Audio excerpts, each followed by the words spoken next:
Hi everyone, I'm here to talk about a very important topic, feminism. And I'm going to represent you 5 terms to understand feminism. First of all, the most important word, of course, feminism.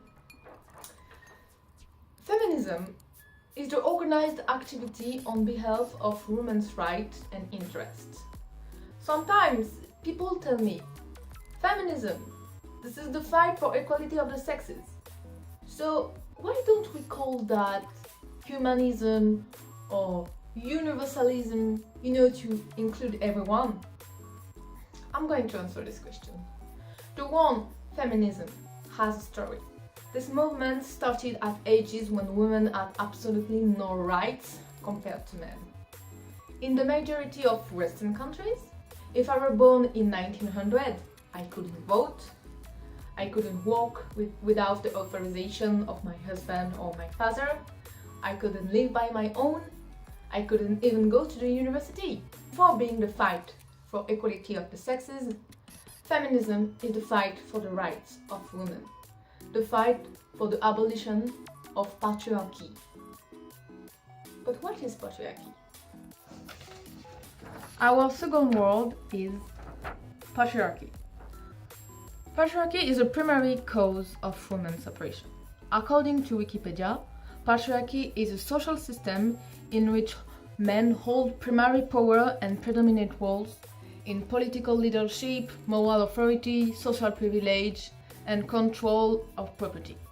Men who perpetuate the system justify it by inherent natural differences. Men are stronger, they are smarter, they are not as emotional as women, so it's normal that they control our lives and our bodies. Even today, men still control women's life. And not only in developing countries. We can vote, we can work, we can study, we can live by our own, of course, but they still control economic and political system. Nowadays, women are still killed, raped, beaten, discriminated, harassed by men because they are women. Waves. This is our third term. The history of modern Western feminism is divided into 3 main waves. 3 periods of times when women focused on 4 different aspects of their rights. The first wave started early in the 20th century. It focused on women's suffrage and private property rights. The second wave happened in the 60s and concentrated on inequalities in sex life, family, and workplace. This is during this period that the sexual revolution took place. Women fought for the rights of abortion, birth control, and challenged traditional codes of behavior related to sexuality. Women wanted to control their bodies. But the major problem of these 2 first waves was that it focused only on white and middle-class women's rights. And this is why I am introducing you to the 4th term, intersectionality. That's a hard word to pronounce. So, intersectionality is a concept used to describe the ways in which oppressive institutions like racism, sexism, homophobia, classism, etc. are interconnected and cannot be examined separately one from another. It means that, for example, if you are a poor black woman, you won't be as privileged as a rich white man. Not only because our society is sexist, but also racist and classist. So, intersectional feminism is a concept in which all women are supposed to be included. Whether they are trans women, prostitutes, disabled women, etc., intersectional feminism started to emerge during the 3rd wave in the 90s.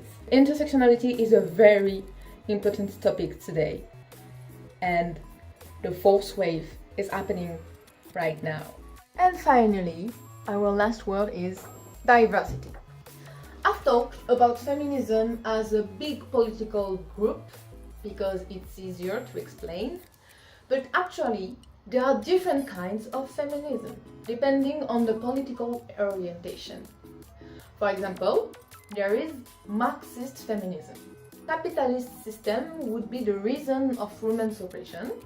So if you want to abolish patriarchy, you have to abolish the capitalist system first. On the other hand, we have liberal feminists that work within our capitalist society to integrate women to the system. There is also radical feminism, cultural feminism, material feminism, etc. There are plenty. Not all feminists agree with others. So this is the end of the video. Thank you for listening. I hope that you learn some new concepts and welcome to the world of feminism.